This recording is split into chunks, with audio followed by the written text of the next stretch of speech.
Hi everybody, I'm Jay, and today let's look at the Spotto AI Chat. So to access the chat, just click on Ask Spotto, and there's a page chat. So the page chat is aware of the current page that you're on, for example the dashboard and the filters that you have selected. This can be quite useful, especially when you're on the resources page and you look at a particular virtual machine, and you could say, well, I want to upgrade to a higher performance tier. Can you look up the official retail pricing on how much that would cost?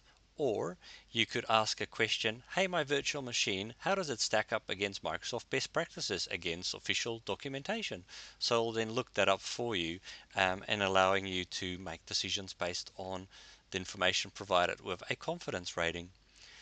The workspace chat is across your environment. So, for example, not just security and performance, but I might also consider things like your retirement tracker, things as your reserved instances may incorporate a lot more information depending on what you're after and your question.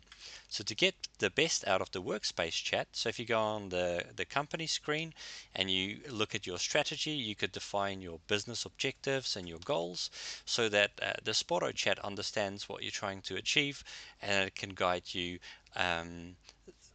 better.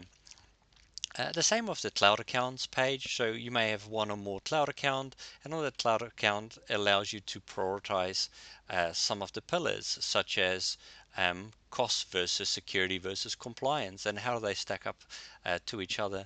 That really helps Spotto to understand the areas that you want to focus on first, and help you focus on those priorities so that you can meet the business goals.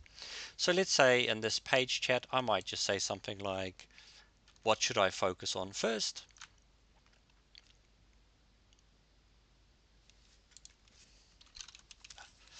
And we could say thinking, so provide a little bit more um, context there.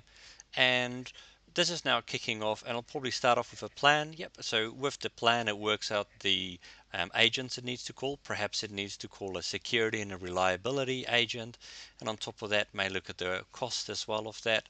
And once those agents come back with an answer, it will have a critique and also a synthesizer that'll come up with um, an answer that doesn't contradict each other.